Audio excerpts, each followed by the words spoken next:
Yeah, so the following talk basically covers a gamified teaching approach at a police university.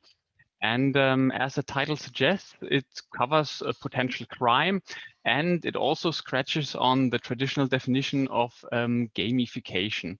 And this concept was developed together with my colleague Sven Körner, who is a professor at the German Sports University. And we're have this kind of sidetrack where we investigate the potential of gamification in various settings. And for me, I'm working as a professor at a German Police University, and there in the Department of Psychology. And the basic, or let's say the departure of this concept was that we have in our university, but also in others around Germany, there has been a increase in dropout in the police education. Through their studies in the first 3 years, there are a lot of young police officers dropping out of the studies for various reasons. But this is basically, let's say, one aspect that made me think about how can I deliver my teaching in a maybe more engaging way.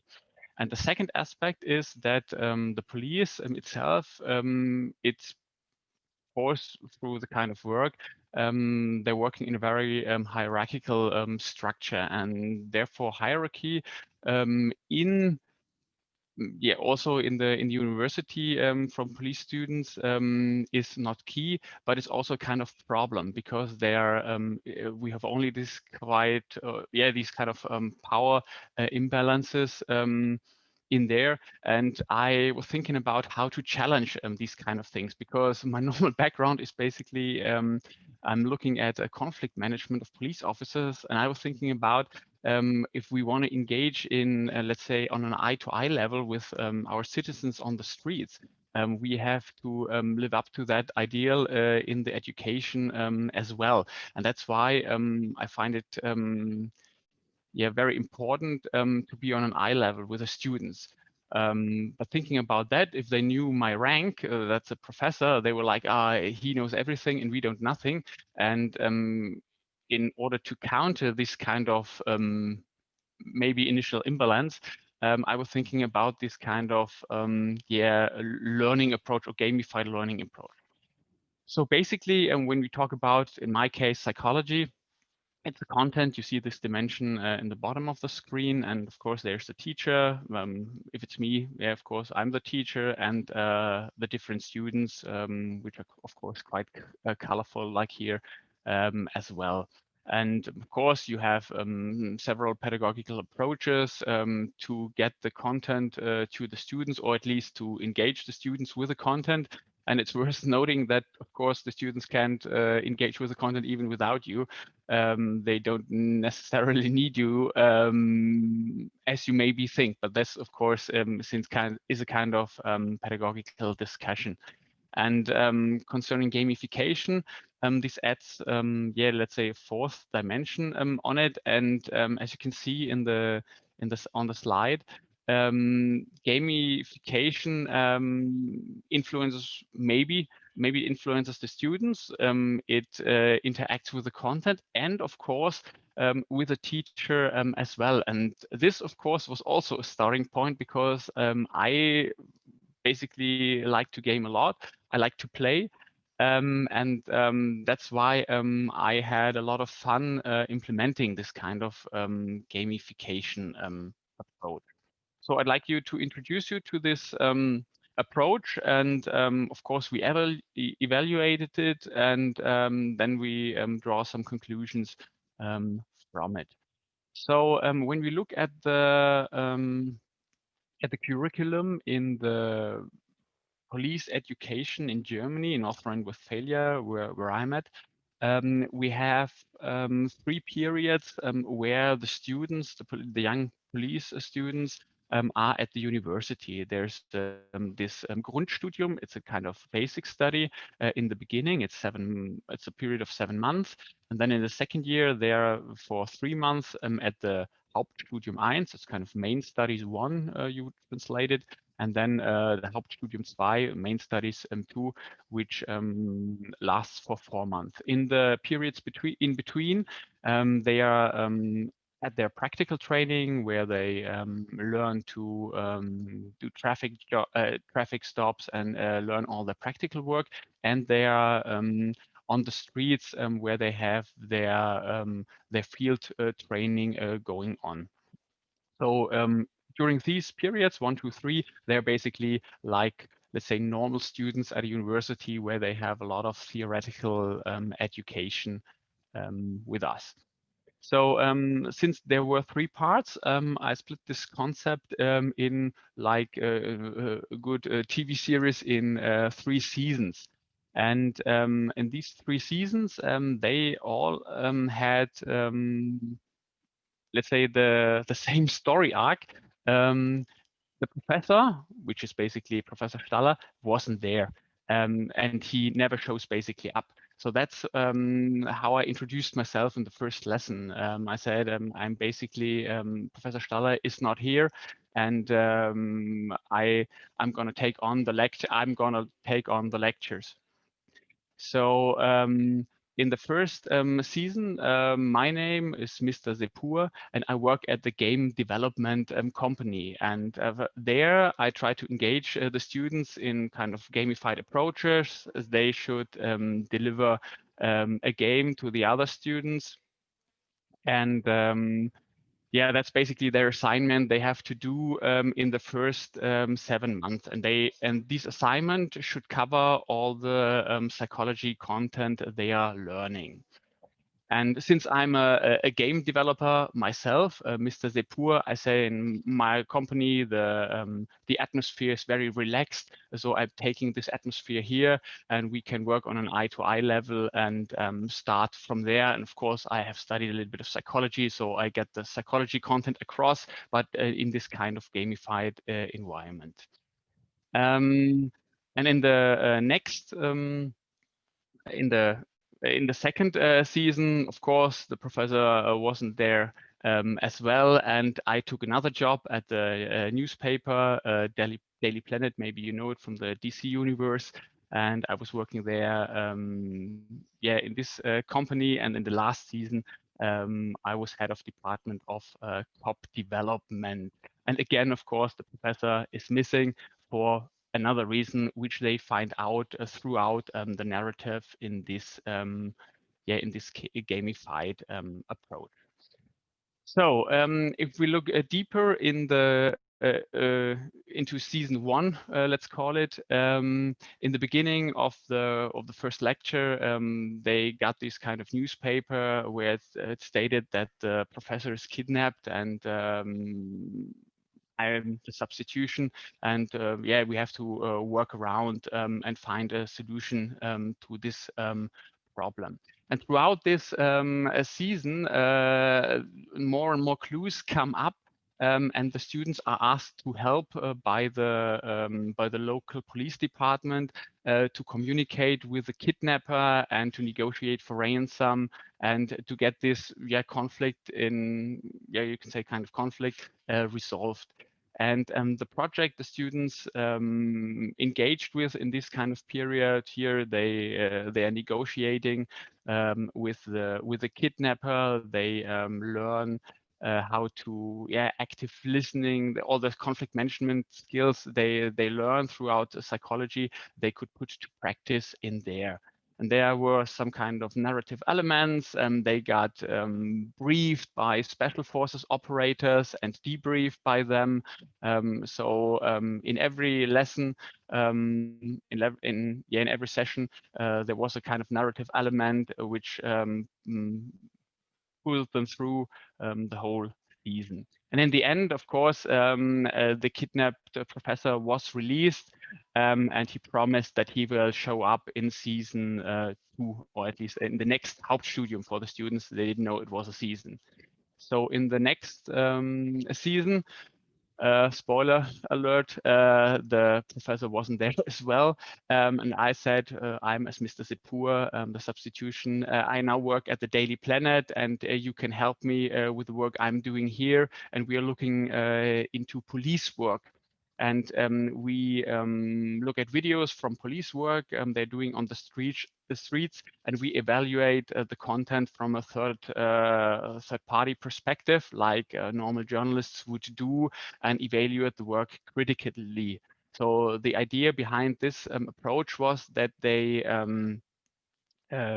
get out of their perspective as police recruits, police officers, and go into the perspective of a journalist to allow for more critical evaluation of police conduct in, for example, police-citizens interaction. In this second season, they were tasked with engaging in kind of redaktionsmeetings. So they had the whole newspaper had a meeting in every session, and the students were in charge of the first 20 minutes of them. So they had to come up with a real life story of a police interaction. And of course, if you look at social media, there's always something up in there, and they evaluate this interaction from different perspectives, from the citizen's perspective, from different perspectives within the police, and of course they evaluate the interaction with the content they have learned in psychology.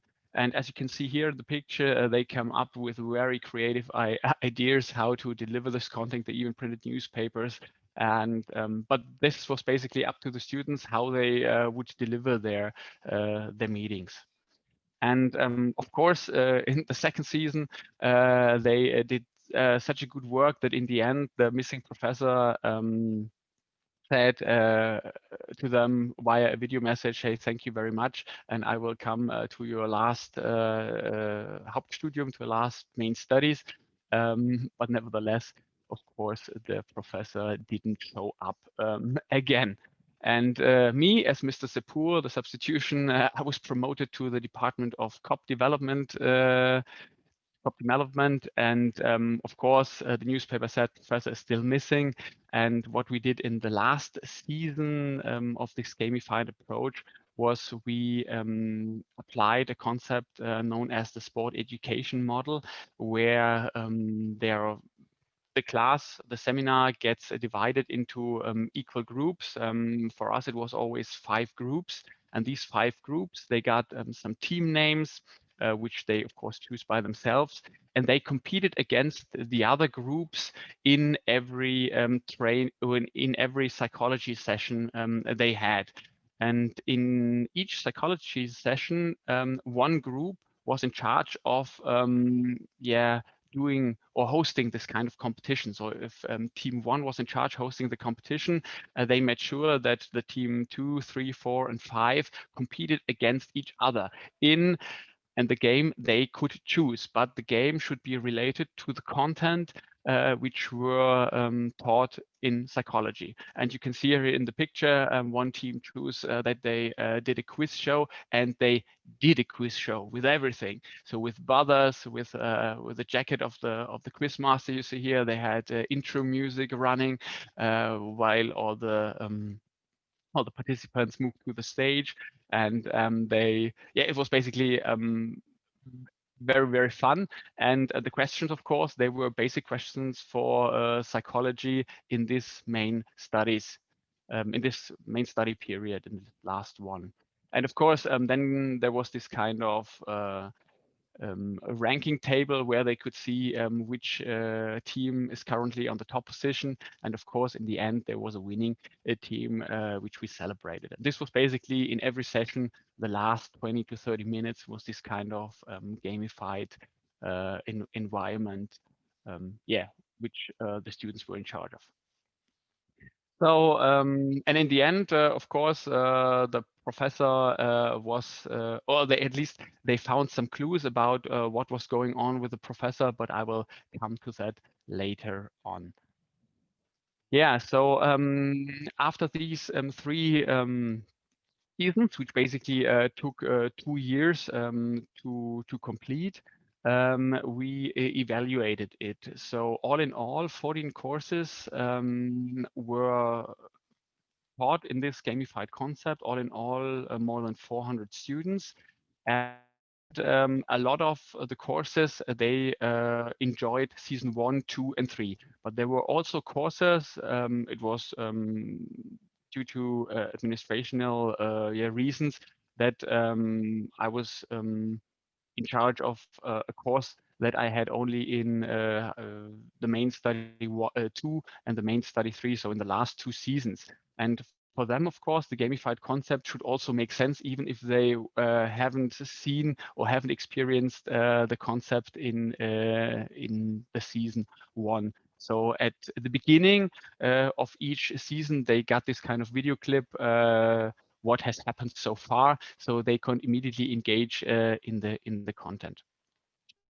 So in the end, we asked them about what did you like about the teaching in psychology, and we purposely asked this question quite open because we wouldn't draw to the gamified concept. We want to ask how they experience it in general to see how the gamified concept affects all the other things.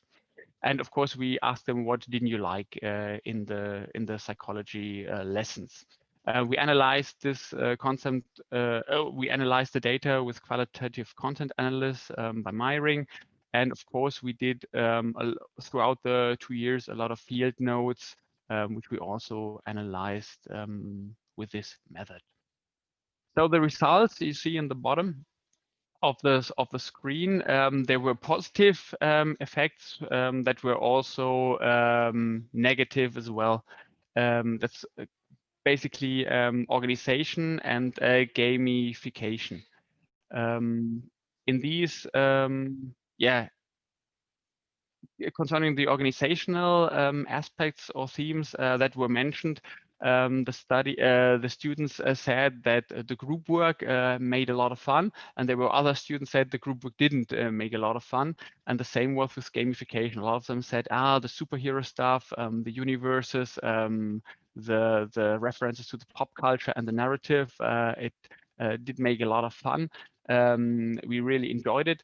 And other ones were saying, I couldn't relate to this kind of teaching concept. But the interesting thing here was that on the positive side, we had a lot of mentions of very positive effect throughout the course. The students said that the climate was very nice and they enjoyed it, and it was very good for teaching. And they had a lot of positive feedback for the teacher itself. They said the teacher was very relaxed. He was on an eye-to-eye level, and this made psychology one of the most enjoyable lessons they had throughout the studies. From the field notes, we saw, as I showed you on the picture, that they were really creative, the students. They spent a lot of effort in making videos, which they could, but they weren't assigned to do it like this. They enjoyed, or they did it by themselves. And this led to a lot of fun throughout the each sessions, and it made the experience very, very fun. And on the negative side, there were these kind of mentions of uncertainty. Students were unsure if this gamified approach prepared them well enough for their upcoming tests. So throughout these periods, they had 2 upcoming tests. One was a one-on-one discussion with a teacher, and the other one was a written test in the end of the main studies too. And here they were, some of them, unsure if this gamified concept prepares them enough. So these were the results. When we look at how these results make sense in the wider concept of gamification and, let's say, learning environments, we see that there is a difference, or that basically effective teaching is not has nothing to do with gamification. So if because the students, they said that a good group discussion, good group work, meeting the students on eye-to-eye level. These were very good. They really enjoyed it, but it wasn't directly related to the gamified concept.